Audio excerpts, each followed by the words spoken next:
What's up, everyone, and welcome to WTF, What the Fright. And no, it is not what the, you know what, it's What the Fright. Over here on What the Fright is a horror thriller movie podcast that slices and dices movies that you may love, and hate.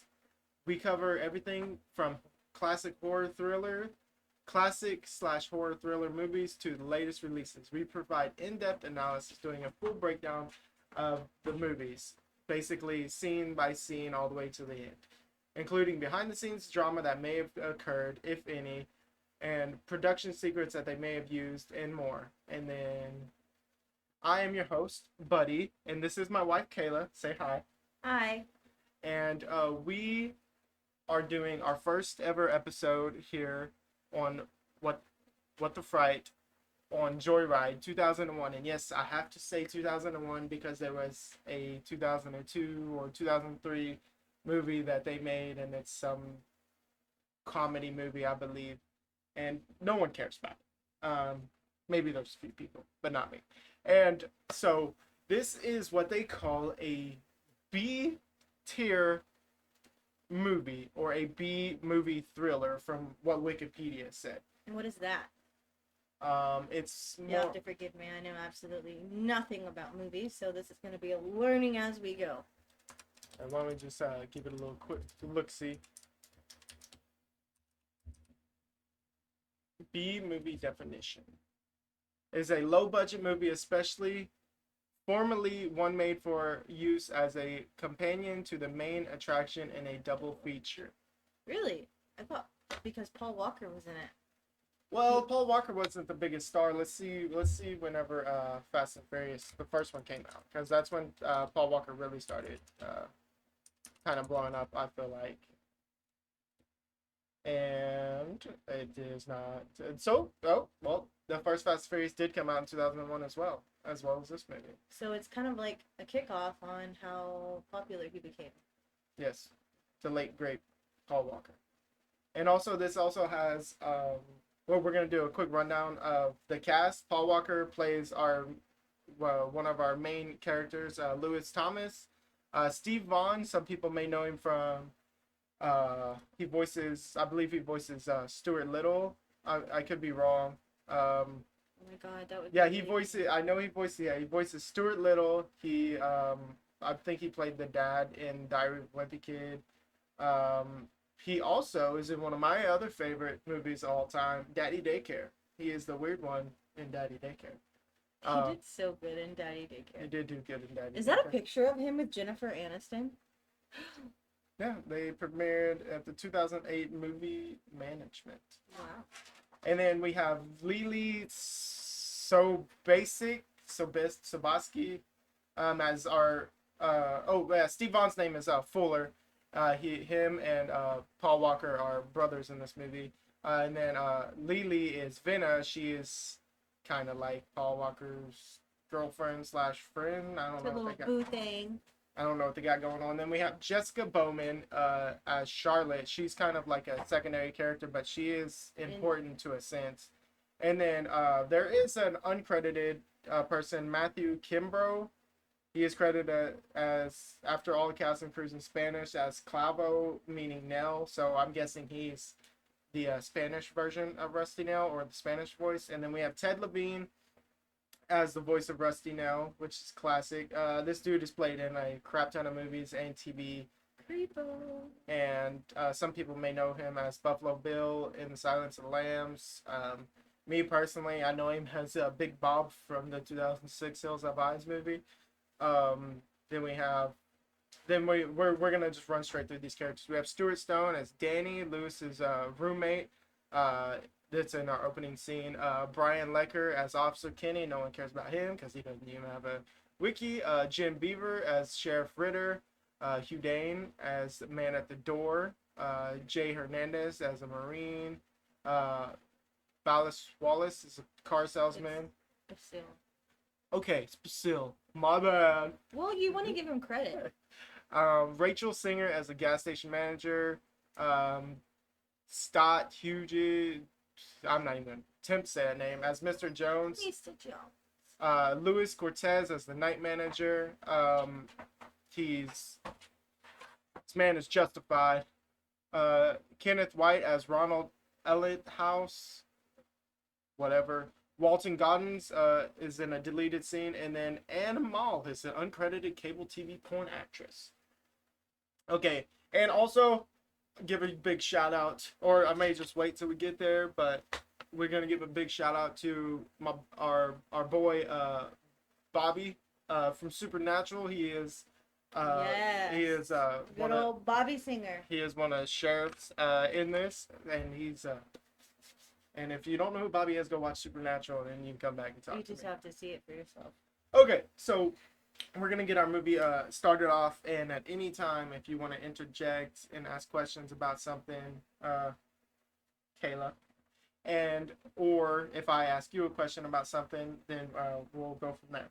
Cool. And just bear with us. This is the first episode, so we're trying to find our rhythm and our groove. Work out the kinks and stuff like that. All right, so here we start with Joyride 2001. And remember, our main characters are Paul Walker, Lewis, and Steve Vaughn as Fuller.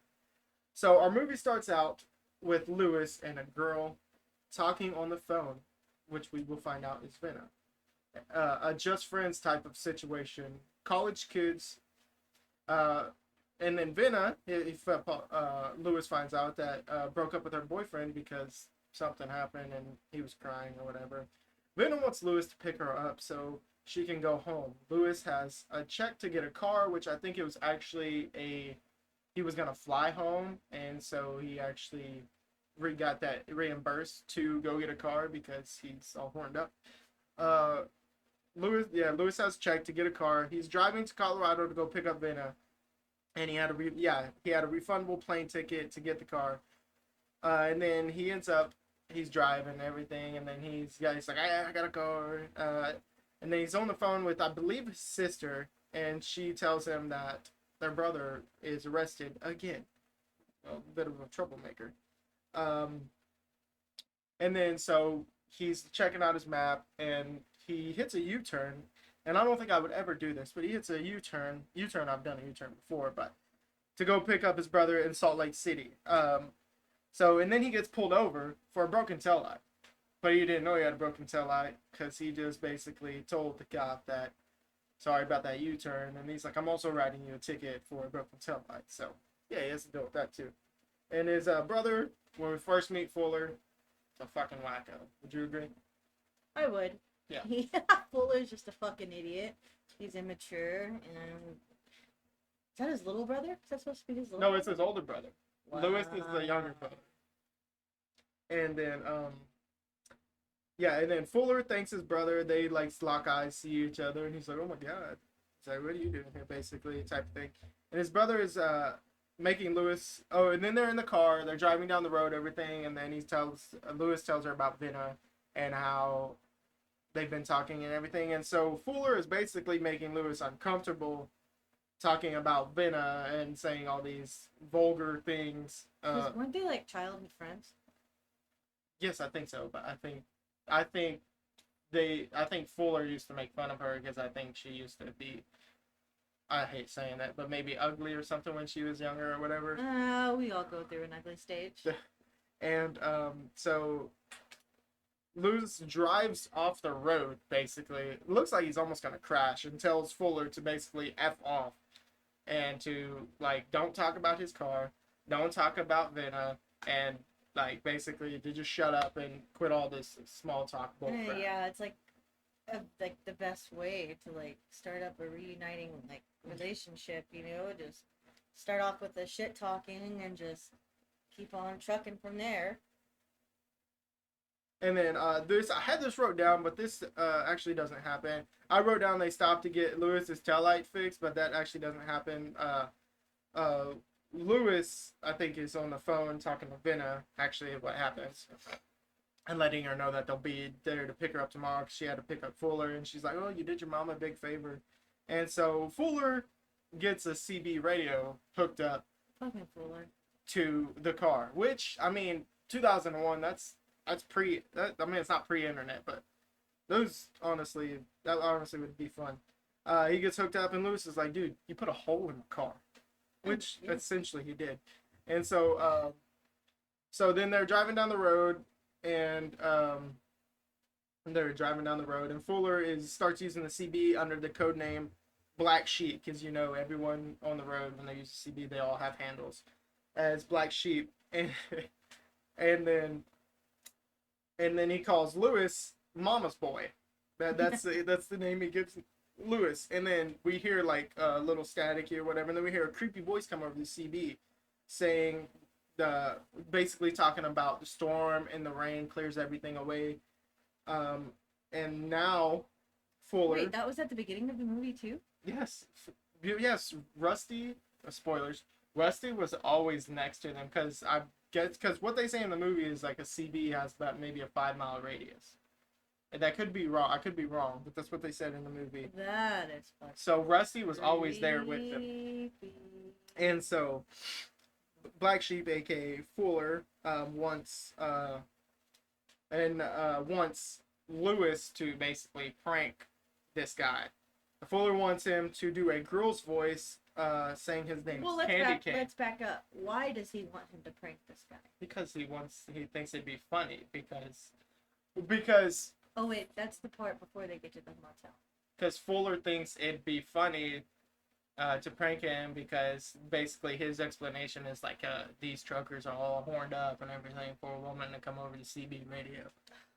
And which I don't think he's wrong. I don't know. Whenever I think of like a trucker, I just think of my deceased grandfather, who was like a trucker most of his life, and so what if my grandfather was like a serial killer? Maybe. Okay, and so Lewis is like, dude, he's like, I was like 10 or whatever whenever I had a voice like that. And he's like, just do it. He's like, yeah, you did it so well. And I was 10. So that like, was just my natural voice. So finally he cracks under peer pressure, and they keep passing the CB back and forth because they're like talking to each other. Lewis is doing the voice of Candy Cane, and then Fuller is doing Black Sheep. They're trying to get Rusty's attention. Spoilers again.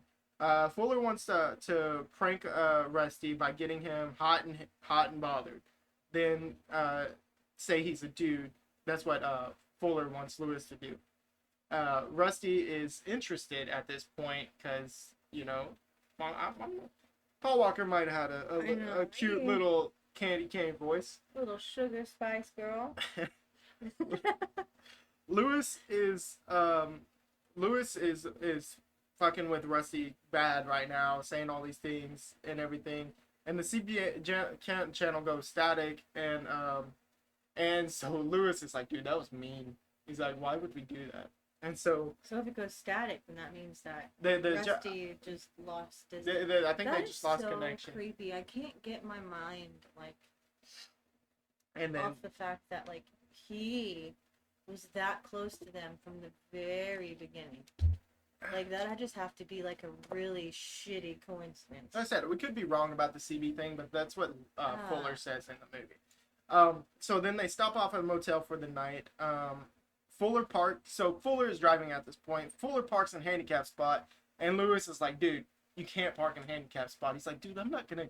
It's like, I'm gonna go in there with a gimp. I'm not gonna. He fucking walks in. He walks.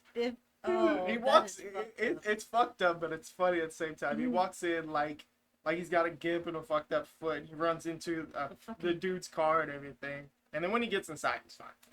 But there's a reason why he Okay, and then we meet a grade. So Fuller walks inside, and we meet a grade A racist piece of crap. He's a real asshole, old motherfucker.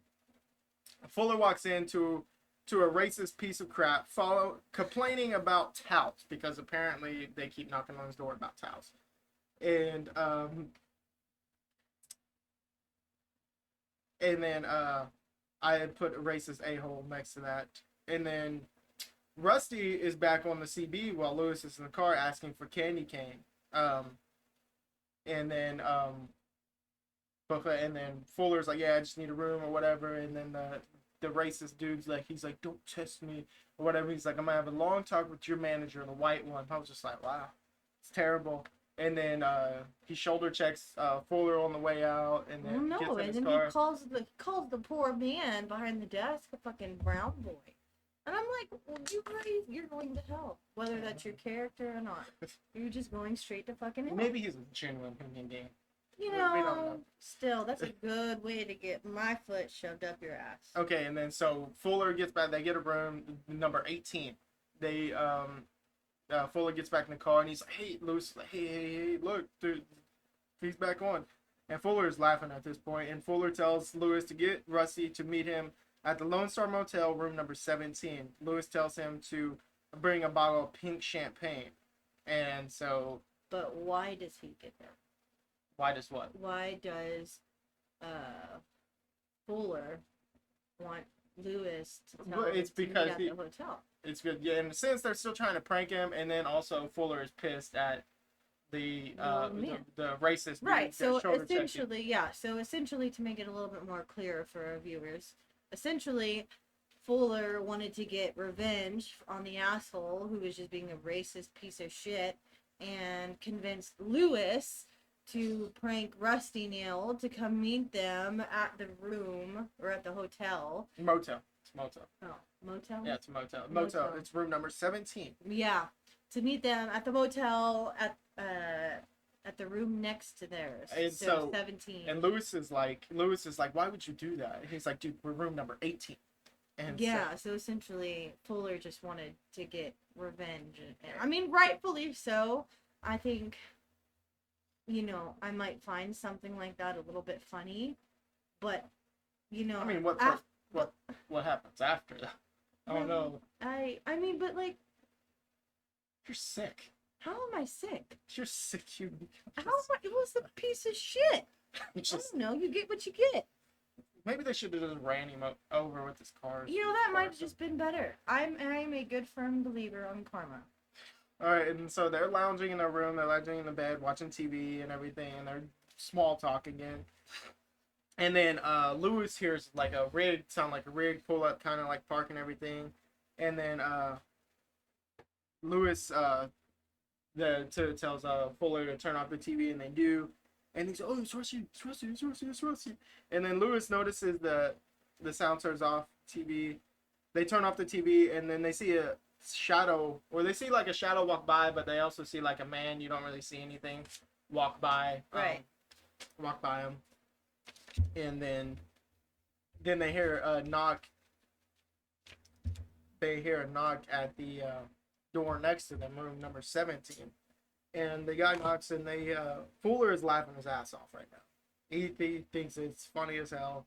Oh, I mean, yeah, the old man gets out of his truck. It's fucking pouring rain, and he has a nice cold bottle of pink champagne, and just comes up to the door, and he's like, shocked when he meets this ugly fucking fuck. Well, they like hear like them having a conflict and words and all this going on, and like you can hear like Rusty in the background, and you hear the other dude talking or whatever, and then so they have, at this point, Lewis and Fuller have their ears up next to the wall listening, and now they hear like a thud, and like they hear like a choking sound, like gasping for air. And he's like, and Lewis is like, what if that Rusty dude got hurt or whatever? Which, that old racist piece of crap ain't hurt nobody, especially not Rusty. Oh my god, he looks like he's... One blow to the knee, he's going down. For real. And then Lewis calls the night manager, and Fuller has a classic line. He's like, what do you do? What do you call him, Mom? Which I thought that was pretty funny. Because Fuller's like, because Lewis is scared at this. He's not scared, but he's concerned at this point. And Fuller's like, "What are you doing, calling Mom?" Oh yeah, because after they hear the commotion next door, fucking Lewis. No, it was Fuller. Fuller. And then Lewis calls the night manager and tells them that they heard a thud. And then the night manager calls, and then he calls back and says everything was fine. To like make a disturbance. Yeah, and says everything fine. And then you hear it briefly. You hear like a rig leave the motel, and then we have our next day upon us. And then outside, Lewis is in the bathroom washing his face, and then Fuller's outside talking to the cops because the cops are asking questions. Fuller says he heard like a choking sound. Lewis asks what has happened. Well, how did the cops get called there? Like, if you let me get if you get to that, it comes up in a second. Oh. Fuller says that they heard like a choking sound and everything, and Lewis comes outside. He's like, what's going on? What happened or whatever? And the cop is still questioning them. And then Fuller kind of is choked up on words, trying to figure out what to say. And then the cop's like, maybe a little refresher will. Tells him to describe the sounds that he heard. Yeah. And so he's like, maybe a little refresher will show you what's going on. But I want to know, just to take it a step backwards, is like, was his body like discovered by somebody else? So yeah, you're right. That's my fault. They found his body. They found the dude next door, the racist piece of crap. They found his body on the highway. I'm guessing that. They found his body on the highway like he had been drugged down the highway. Oh god. And so. Karma, I'm telling you, right there, fucking karma. And then, so the cop takes them to the hospital or whatever where this dude's at. The dude is in a coma, and basically the dude has no jaw either. His jaw was completely ripped off. I didn't get that part. Yeah, his jaw was. Well, I remember when I saw the guy, they brought him to the They brought Fuller and Lewis to the hospital, just to kind of get like a refresher and just see like their reaction, I guess, and I just saw like this plastic hang down thing above if you their look, head. he has no jaw. You just see the top part of his mouth. Oh my god. All right. At that point, just put me down like a fucking old horse. And then at this point, it jumps to another scene, and we get good old Bobby from Supernatural shows up, and he's pissed. That's the lead detective. He's right? pissed. He's like, they could, because we don't see it ourselves, but we find out Lewis confesses to the cops and tells them. Is that like Officer Keenan? No, or is that Sheriff Riddick? No, I don't even think he's credited here on the wiki, because his actual name is like Robert Singer or whatever, and his name in Supernatural is Bobby Singer. I just now put 2 and 2 together. Holy, wow. And so Lewis confesses and tells them everything, even about Rusty now, about how they pranked him and everything like that. And so Bobby, I'm just going to call him Bobby. That's not his name in the movie, but I know him as Bobby. Bobby is complaining, saying he has so much shit to deal with, paperwork and all this other shit. Now he has to deal with their ass and all this thing that they've done. And the only thing they really know about Rusty is his CB handle name. And basically, he's like, dude, I ain't got time to deal with y'all shit. He's Wait, like, so I'm guessing they might have, like, been collecting evidence against Rusty for a while then. It's not said. It could be possible, but it's not said. I don't know. Rusty, I feel like Rusty's a smart guy. He knows what he's doing. Yes, I would agree.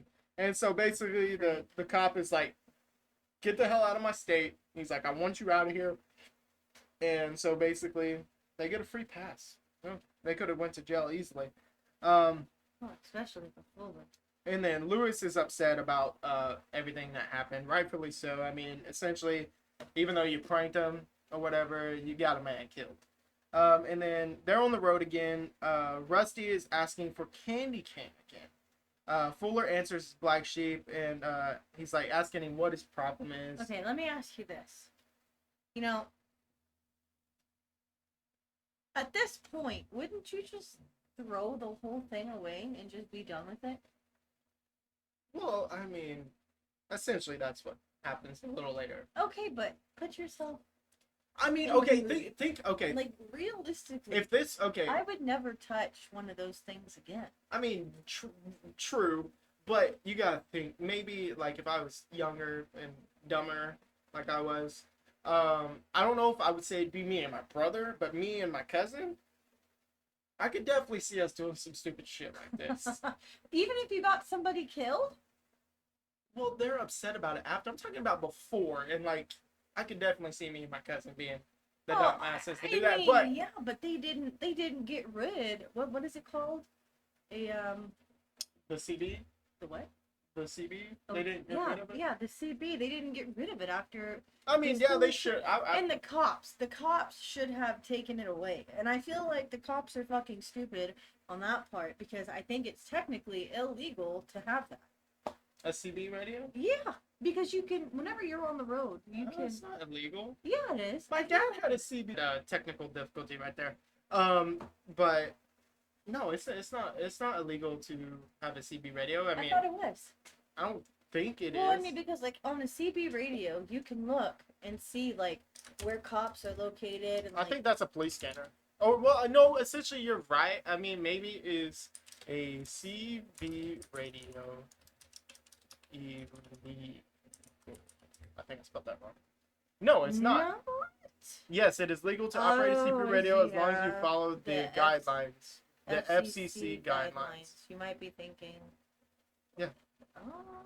So yeah, so see, I was right. I was right. As usual. Whatever. And so at this point, let's get back. Fuller's basically like, dude, what's your problem and everything like that as Black Sheep, and he's like, dude, I'm looking. And Rusty's like, I'm looking for Candy Cane, and he wants to speak to Candy Cane, and you can kind of hear Rusty is aggravated because of what happened. He's aggravated. You can tell, and you can hear it. And so He wants his woman. Damn it. and so Poor guy. He even warned him. I may not be what you expected. and then Lewis Clearly. Lewis gets on the thing talking to Candy. Candy's look, and then he switches over to his normal voice. He's like, look, I'm a dude, and he's like, and Rusty's like, why would you do that? He's like, I want an apology or whatever, because Lewis is like, it was a joke. And then and Lewis is like, hey, I'm just gonna apologize, and Fuller's like, no, and basically tells Rusty to F off. Okay. So it doesn't. You know, at that point, if the guy fucking killed a person and all he wanted was you to apologize, I would take my fucking L and I would sit my happy ass down and I would apologize. I would even write him an apology letter. I would just to get him the fuck away. Fuller is very questionable. In this Fuller movie. is just a fucking idiot. Rusty tells them because at this point it's nighttime and everything, and we find out that Big Bad Rusty tells them that they should get their taillight fixed, to which we find out Rusty has been telling them the whole time. And now they're scared, freaking out, and they're like losing their shit. And also, they're almost out of gas, and like Lewis is like, there's a gas station soon. And he's like, nope, it's too far, and so they have to pull out the map, and then they end up going off an exit because Fuller's like, take this exit, and they find a gas station, and then they're like, he's like, who you want to pay? You want to pump, whatever. And so Lewis goes inside to call the cops or whatever and tell them that Rusty's following them, and then Fuller's doing gas, and then we see an ice truck pull up. Now we don't know if Rusty is in a rig. We don't know if he's in this ice truck. I mean, to be fair, the guy in the ice truck was very suspicious. Yeah, he was very because suspicious. Creepy. he walked into the store with the baseball bat. Yeah, it's how he checks the pressure in his tires. Really? Yes, that's what That's it the says. thing? Yes. You don't see me doing it. And then the ice truck dude pulls up, and then Fuller is thinking it's Rusty, and then they start freaking out, and they see the guy get out with the bat, and they think, or at least Fuller thinks Rusty, and then they drive, and then so Fuller gets Lewis's attention, and he's like pointing at him and thinking that it's Rusty. Oh yeah, because he's standing there like at a window. And then Lewis pays for the gas, and then they run. Lewis runs out the car. They get in the car and they drive off. And then you see the dude with the bat, the ice truck driver, come running out. And excuse me. And then yeah, they start driving and like they're hauling ass. And hold on, I'm going through my notes. Yeah, the guy runs out after them, and then basically with them driving, like they're basically almost hitting a dead end. They have nowhere to go, and then Don't they get like? well, they pull up. They stop at this like gate that they can't go through, which they eventually go through. They pull up this gate and Well, yeah, because like they can't stop. I think they're at like a ranch or something. The ice truck man. Yeah, the ice truck dude it stops at them, and they're following him. yeah, and we find out why. And the dude gets out and he comes up and Fuller's like, we got a gun. And the dude pulls the beat. He's like, and I got a MasterCard. And so we find Lewis out. left his MasterCard. And yeah, at the Lewis gas left his station. credit card at the gas station. And so the dude was just being nice What a kind person. and giving him his card back. And the guy tells him, have a good night. And at this point, Lewis is like, hey, what is the range on a CB? He's like, maybe like 5 miles. And then Lewis is like, hey, listen. And like they hear like a rig, another rig, because you hear the ice truck backing up, but you also hear like a rig like coming. And then poor old ice truck dude gets plowed through. Rusty, By the big rig. yeah, the big rig just drives straight through Rusty. I mean, drives straight through the ice truck. And yeah, this is Rusty. Like, And they discover what happened to him? To the Iceman? just wait. And they get back in the car and they're driving. They drive through the fence that they didn't drive through, and then they're just hauling ass at this point. And he's like whipping and drifting that rig with out there, and then they almost run into a tree, and so Lewis like turns the car and they slam into the tree and they're like stuck and they can't get by it or whatever. And so Rusty pulls up on them because he had to like back up or whatever because Rusty took a wrong turn. He had to back up and he turned his lights off and he ends up coming at him and like basically pinning him up to the tree. He like slowly creeps. Yeah, he slowly creeps up and then Rusty's like, look, dude, I just want an apology. And like he has them like pinned up against a tree, like picking their car up with his rig or whatever. And he was like, Rusty's like, why would you do that? He's like, at this point, Fuller's like, it was just a joke, dude. He was like, just for a laugh.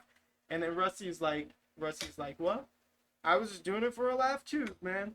And so then Rusty like backs off, and Bad answer. yeah, that is a bad answer. Yeah, he said it was for fun, and they're playing with them, and then Rusty drives off, and then we have our next day again. We have a lot of next days in this movie. Well, after this point, it just seems like everything has like calmed down.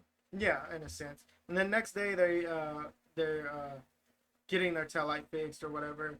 And the windshield, they need a new windshield. Actually, I don't think they get the taillight fixed. I may have seen the taillight one fixed, but they did have to get a new windshield because it cracked bad when Rusty had them pinned up. And they're gonna go pick up Vinna. Yeah, they got to pick up Vinna. And they don't tell. Yeah, they don't tell Vinna anything.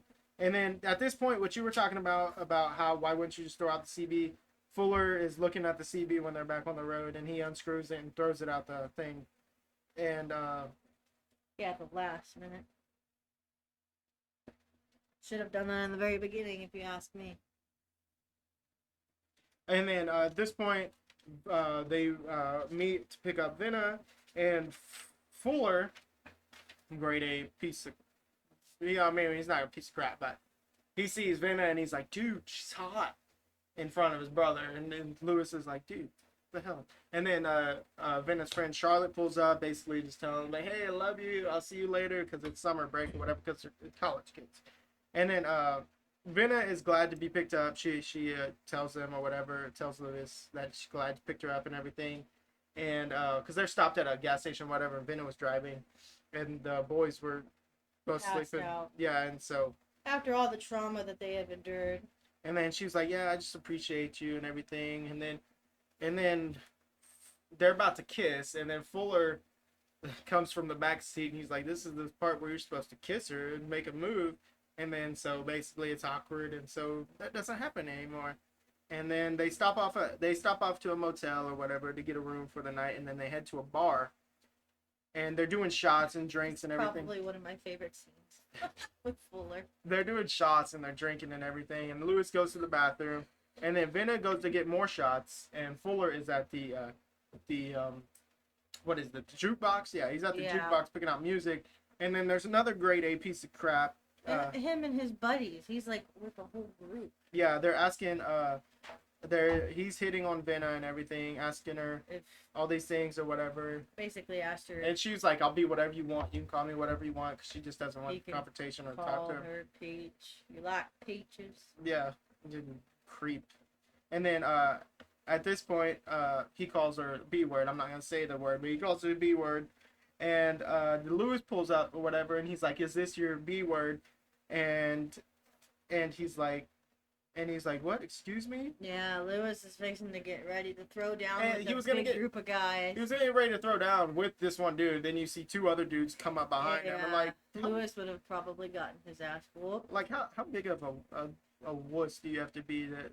Anyways, bar people are questionable. Fuller comes in to clutch and rescue and saves Benna because Fuller sees all this happening going down. I guess he doesn't want his brother to get his ass beat. And then also Venna, Fuller has an interest in Venna as well. But he's like, woman. He's like, he calls her the B word. He's like, just trying to smooth it over. Yeah, trying to smooth it over. He's like, I told you not to be talking and all this crap and everything. And he's like, come on. He's like, that's the last straw for you, Daisy.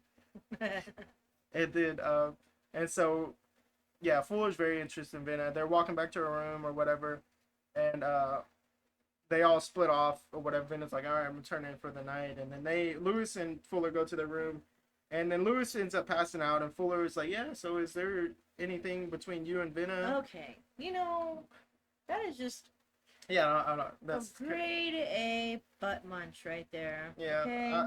I would doing agree. like asking your brother. I mean, he had every right to ask his brother, But do it whenever he's awake. He's sober and awake. Yeah. And not passed out. And so Fuller's like, it's like, is there anything going on between you and Venna? Like, y'all aren't dating or anything? Yeah. And he's like, no. Okay, he's like, cool. After all, y'all are, you said you're just friends. And so. What? No. Fuller he gets some drinks or whatever, goes to Venna's room. He's like, I'm a licensed bartender or whatever. And she's like, nah. And Venna's not really interested. She's like, no, we got to get up early. I got to get some sleep. But eventually she lets him in, which, questionable. And because he convinces her that he is a certified bartender. Yeah, but Venna still wasn't really interested, but she lets him in or whatever. And they're talking or whatever. He makes a drink for her or whatever. And then phone rings downstairs where Lewis is at. Lewis wakes up, answers, and it's Rusty on the phone. He's like, I thought you said there was no girl. And Lewis runs up to Venna's room saying that Rusty is outside watching them or whatever. And he's out there. He knows. And at this point now, Rusty knows Lewis's name. He knows Fuller's name. He knows Venna's name. And he also knows that Lewis and Fuller are brothers, which is kind of creepy because it doesn't what say. About Charlotte? Charlotte comes later. Spoilers. He goes up there and he's like, Lewis, rightfully so, is pissed because he's like he knew you were up here, that you were up here with her, and he's like, basically he's like, why are you up here? And he's like, that's a great fucking question, why you were up here with Venna. And so they don't tell Venna what's going on with her. They just get in the car. Come on, we got to go. And they get to leave. She's like, I already paid for the room. He's like, just come on. And so they get in the car. They get in the car and they drive off, hauling ass.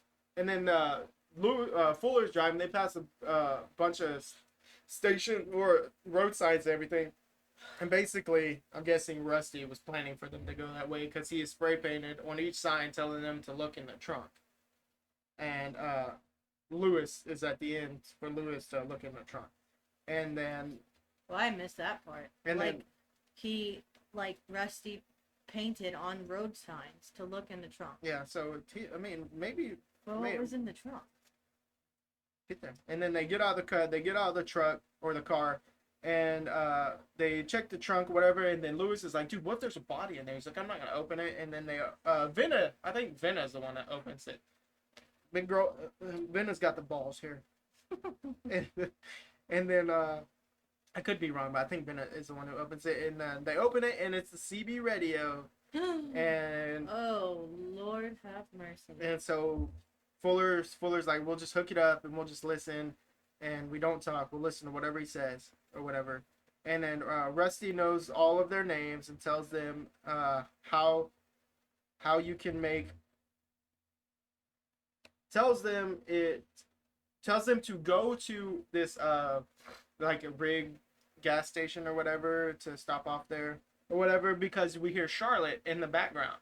Yeah, So so Rusty has now, Charlotte, yeah, Rusty now has Charlotte. and so he has Oh, the gas station thing. Rusty has leverage on them, Order six and feet, Rusty tells him to drive to a truck stop and get out butt naked. both of And them. both of them, Lewis and Fuller, Vena stays in the car to order six cheeseburgers each. Vena stays in the car, and Rusty at this point he just really wants to fuck with him because he's like I want them to know what it's like to have the prank played on them. So at this point, they're walking into the gas station, butt naked, Well, and Fuller has another classic line here. He's like, dude, if we go in there, dicks swinging, they're just gonna call the cops. I mean, but like, what would you do at the point? I mean, I would do whatever Rusty tells me to do. So they go in, everyone is staring at them. There's little kids in here and everything too. Oh yeah, there are little kids. Parents are like covering their eyes, giving them like the look of shame, and like That's a wild. group of like college girls comes busting out of the door, just grinning at them and laughing. And then so they go in. Rusty wants them to learn the hard way, and Vena. Oh yeah, wants them to learn the hard way. They're in there, and Rusty is basically also at this point explaining to Vena, in a sense, everything that has happened or whatever, and like how he wants to get back at them. And like they told Vena if anything happens, honk the horn. So they're sitting there or whatever, and then they hear the horn honk because Rusty has told Vena the next clues of what's gonna happen. And so he told Vena they have to drive to this field that he told Vena, and they had to that they go to. Yeah, it's like a cornfield, and it tells them to get out of the car and to walk, and that there's something waiting for them. Do we know where that they filmed this movie? We can. Just to kind of give like them like a better idea. I mean, because like just to kind of get like a little picture in your mind, you know. Let's see. It's a good question. 2, 1. It's in the well, it's a cross country thing, so I mean they could have potentially filmed in different states. I don't think it really says, but essentially like they could have filmed in like different states. Oh. Essentially, yeah. We'll just go with that. I could be wrong, but we'll just say that they filmed in different states or whatever. And because when they picked up Vena, the Vena was in Colorado, so maybe they could still be in Colorado. Yeah. Or no, wait, I think they're in like Iowa or Ohio or something. They would have to be. They're in a different state because Colorado is just. Well, they're in a different. They're in a different state because Vena's like, hey, when they're at that gas station or whatever. Welcome to. Yeah, I can't remember where they're at. But they drive to this field that he told Vena that they should drive to, and Rusty's like, get out of the car and just walk forward. There's something waiting for you. And then at this point, you see Rusty hauling ass to run them over, and like, oh, he's gonna stop. He's gonna stop. And they're like, no, he's not stopping. So they run into the cornfield because Rusty's like gonna run them over, and then they're all running in the cornfield, and Rusty stops when he's in the cornfield, and he puts a spotlight, basically trying to see them and everything. And then at this point too, he's also trying to run them over again, and they all break off and split off. And Rusty puts out his spotlight again, and then you see Vena, like I said, everyone is split up, and then Rusty gets out of the car, like he's like creepy, slow walking. You only see his feet, and he gets Vena because they all got separated. Yeah, he gets Vena. And then Rusty drives off or whatever, and then Lewis and Fuller meet back up or whatever. And it's like, oh, you let Vena out of your sights or whatever. And then they also hear the loudest CB radio ever. They hear Vena coming from Lewis's car on the CB asking for help. Well, yeah, because all of a sudden they just see like a big fire, blow up at the very, end of the road. And the CB radio is inside the car, making it sound like Vena is inside the car while it's on fire, calling for help. Yeah. So they all rush towards there, and whenever they get into the car, when they get to the car, it's just the CB. Yeah. And Rusty is talking to them through the CB, and then Rusty. And then essentially Rusty wants to do the same thing to them that they did to him, basically tell him to meet him at the motel and bring a bottle of pink champagne that Rusty has left in the seat for them to bring. Yeah. But he does not tell them which motel. He just tells them in the next town over, so they end up having to search like 5 different motels. Yeah. And so, yeah, he wants to just do to them what they did. And then they run off because the car's about to explode, and Rusty wants them to meet them at midnight. And so they're like, dude, the next town is 7 miles. And so they need a vehicle. Instead of waiting someone down for help, maybe they see a bar, and Fuller's like, he's like, hey, let's take this truck or whatever. He's like, I've done this before. And so they're hotlining his truck.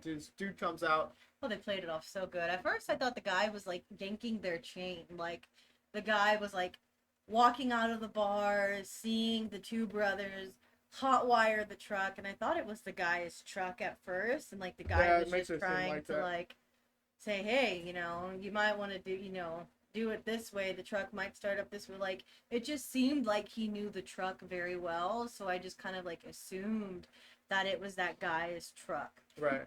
Yeah. And well, the dude's also drunk too. He's like, I'll jump you off or whatever. And then yeah, with jumper cables. So eventually they get it started or whatever, and they haul ass, and you see a dude running out of the bar. He's like, hey, that's my truck. And so, and at this point, like, they're driving, they're going to all these different motels, but we also see that Rusty is tying up Venna with tape. Tape and saran wrap.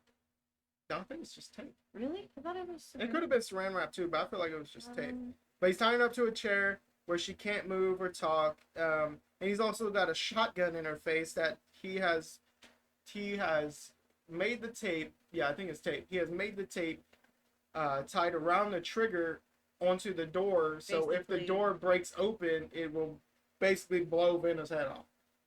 Basically rigged the gun to go off if somebody opens the door. Yeah, so they're looking at her at every room at room number 17, because that's 5 different hotels. Yeah, it was like 5 different hotels, and Rusty. Sorry. Calm down, Jupiter. Big dogs.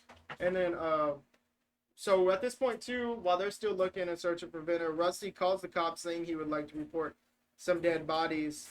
They would like to report some dead bodies, and then they finally find the right hotel, and Venna is in room number 18, like Fuller and Lewis were, but we don't really essentially know that, or at this point, because it could be in any room. And then they go to 17, and Rusty calls them. Yeah, they get into room 17, and Rusty calls them saying how at the right motel now. They finally like 2 minutes late. They don't know that. Well, yeah, they're not late. Yeah, it was like 12:02. Rusty said that like they need to be there by 12 on the dot. You could be right. And then so basically Rusty's like, what's the kick? It is whenever a person, because he's on the phone with him right now. He's like, what's the kick? Whenever the person you thinking about is sitting right next to you, because that's the joke that Lewis as Candy Cane played on Rusty. And so then they're like, oh, he's in the next room, so they're listening, and Rusty is like, yeah, just sitting, listening there to the next room with your ears up to the wall, and everything like they were doing earlier in the movie. How does he know that? Because he's in the room right next to him. Okay, but how does he know? Like, how did Rusty know that they had their ears up to the wall listening? I mean, essentially, Rusty might have an inside man, because essentially Rusty has all the details, and Lewis tells Fuller. Lewis is on the phone with Rusty trying to keep him talking, whatever. And Lewis tells Fuller to go out the back to try to see if like he can like see through the windows to maybe see Venna in room number 18, which he does, but Fuller ends up stepping on like glass or something, and it breaks, and Rusty ends up jumping through the window, and well, not jump through the window, but grabs Fuller. He grabs Fuller, and he grabs Fuller and is basically trying to like strangle him and everything. And oh yeah, he's like holding him against his will, and it's just like, watch this, it's gonna be so funny. Basically, like how it's set up is like he's holding him like back from stopping. From Fuller like, hey, don't open the door, but Lewis is trying to open up the door at this point to room 18 because he heard the commotion. Yeah. And then Fuller breaks free from him, yelling at. He breaks free from him and lands on like a pipe. I thought it was rebar, but it kind of looked like copper wire or something. But he falls onto a pipe, and it goes straight through Fuller's leg. Straight through. It looks almost like a big fish hook. And he tells Lewis, don't open the door. Yeah, He yells at really him. loud. Yeah. And then so He Lewis stops. goes out the back, whatever, to find Fuller hung up like on the other side of the fence by his jacket. And at this point too, the cops have showed up and they're breaking down all the doors to try to find all these things or whatever. And Lewis is struggling to get Fuller off, basically get Fuller down, and he's like, "Hey, go, go, go!" So they don't open the door, and so they don't open the door. So Lewis runs in there. He tackles Venner right before they're about to open the cops are about to open the door, and it's a pretty good, well set up scene. Like it's pretty good. Like said this is it's a thriller, or whatever, and like it's good suspense right here, basically. And so the cops have the gun. They break the door down. They shot the shotgun. They all walk in. They got the guns drawn on Lewis, and Lewis is like, no, no, no, no. Like he's got my brother in the back or whatever. And so Lewis, he's like, don't shoot. He runs out the window, and the cops follow. And then the cops are like, freeze, put your hands up or whatever. And Rusty at this point is also just taunting them, revving up his truck or whatever. And I think he set his truck up for what's about to come next. Oh, I did too, especially if they didn't. And then if they didn't find him. And then they hear the cops. Fuller tells them, that already happened. And so the cops chase him down.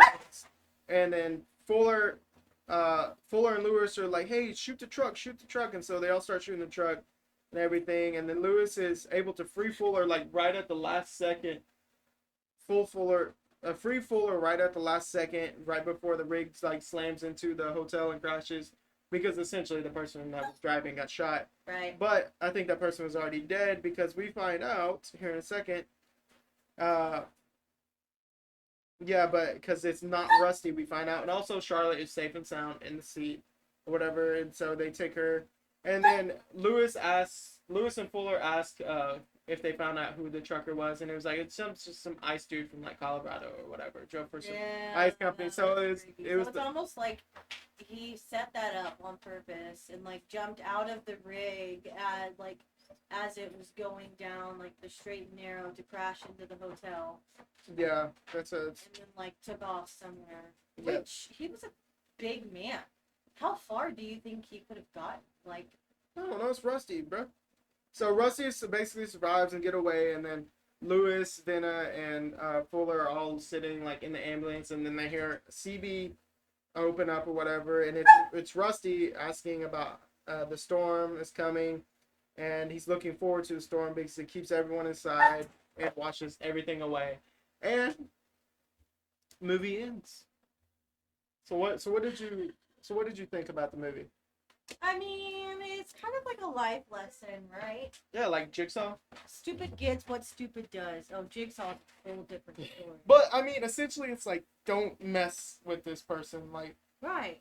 Like, well, don't mess with people because you don't know what people are capable of. And all if the guy wanted was a fucking apology, just apologize. I would apologize on the in a spot. heartbeat. I would get down on my hands and knees. I would, like, write him a big apology letter. I would have, like, paid whatever I had and given him my vehicle just to, like, leave me alone. You know, I would have given everything. Yeah. What do you think? I would have done the same. Like I enjoy the movie. I like the sequels as well. The sequels are pretty good, but the sequels went to straight to DVD though. But and you also see more people die and like you see more Rusty doing other things. But yeah, overall, it's a really good movie. I highly recommend checking it out if you've never seen it, and I also recommend the sequels as well, which we may do at some point. Paul Walker, if you're a really big fan, Yeah. does pretty well in this movie. Sorry, y'all, we have a puppy. She's a little obnoxious right now. And so yeah, so if you like Paul Walker, if you want to basically kind of discover like one of his earlier films, like Fast and Furious was, then I would recommend checking this out. And it did get a 74% or something, I think, like that on Rotten Tomatoes. But That's pretty good. No one cares about Rotten Tomatoes. They're usually wrong. And so we do have an alternate footage. It was released only on DVD. There's a 29-minute long alternate ending, and there's like 4 shorter alternate endings. The main one featured Rusty Nail's shotgun. suicide, and numerous bodies are found by the police in a trailer. One featured Rusty Nail being arrested, another being beaten in a fight with both Thomas brothers, which is Lewis and Fuller. Another where he is blown up in a truck, and another is saw Rusty Nail run over with his own truck.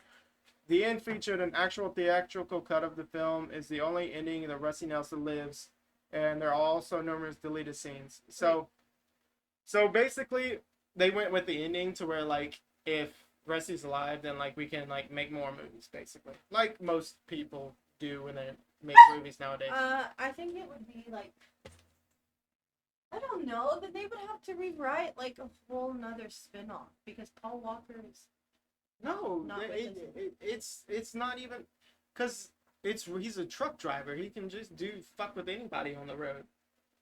He doesn't have to mess with them. No, it would have maybe been cool if like they set up a sequel. It's where like Lewis and Fuller and Benna all came back or whatever, basically trying to find Rusty and stop him or whatever from killing more people. right. I think that might have been cool, but Yeah, that would have been a good ending.